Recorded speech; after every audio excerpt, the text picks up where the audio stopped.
Speaker 1. I think that even up until just a few years ago, we could never have imagined how our behavior would change with regards to using mobiles and tablets.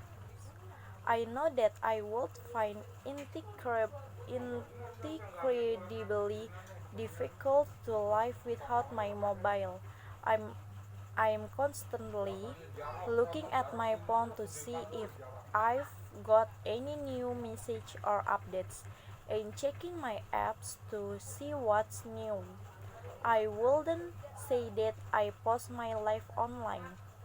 Not like some people I know, but I do like to keep up with what people are up to, friends, family, and even other people I know but maybe haven't seen for years, like old school friends, and check out photo of what they look like now.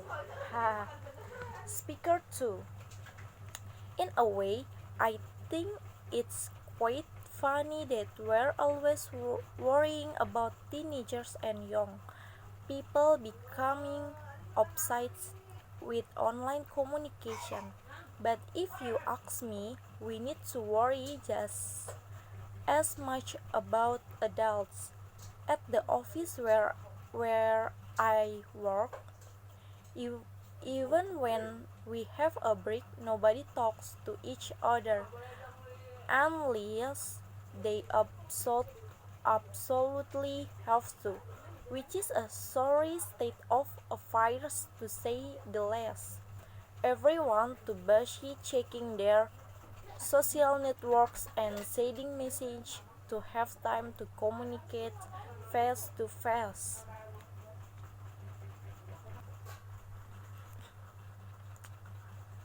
People spend their lunchtime glued to their screens to barely, barely glitch up from their phones.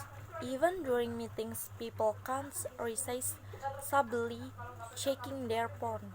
And what really interested me is when you are trying to talk to someone and they're more interested in looking at their phone than paying attention to what you're saying, even though you're right in front of them.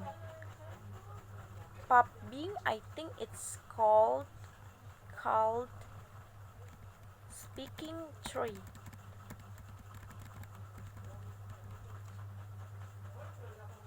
I was listening to this discussion on the radio the other day talking about online communication, and they were talking about FOMO, or what was it, fear or missing out, which apparently is a kind of modern day psycholo- psychological syndrome which were affected by because of our obsession with online communication.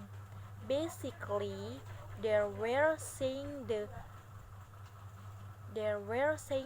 the reason why people ha- feel that they have to be connected 24 or 7 and communicate everything they're doing and keep on with everything that other people we know are doing is down to this fear of missing out. We're worried we're worried we're worried that everyone is having more fun than us, are doing something more exciting than us.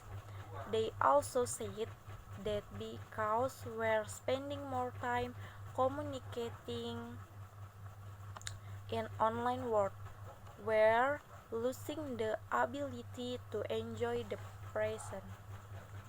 Speaking for my generation is so different to my parents. I mean, they're always telling me that they grew up in a world without mobiles and social networking and they manage fine. Hard to imagine how they arrange to meet their friends without a phone. But they say that died. I had so many arguments with them while I was growing up. They until let me have my first smartphone. But they didn't let me have Snapchat or Instagram or anything like that. It's not end of the world. They say they just didn't understand that that's the way people my age communicates with each other. Nobody actually talks on the phone anymore. They have no idea how much I miss out on a school being the only one who didn't have Snapchat.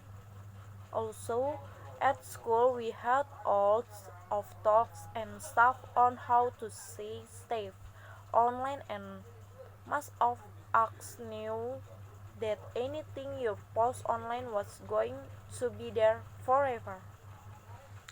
Speaking 5. For me, for me, one of the best thing about online communication is that you can stay in touch with everyone at the same time all the time. You know exactly what's going on when and where, so you never miss out on anything. I love the fact that you can update all your friends on what's going on in your life and they can respond Im- immediately with a like or a comment. So you feel like you're together with people even though you might be completely alone sitting on a bus or at home. I share I share lots of photos, but I only post up my best edit short. I hate it when people I know post photo of me not looking my best. Thank you.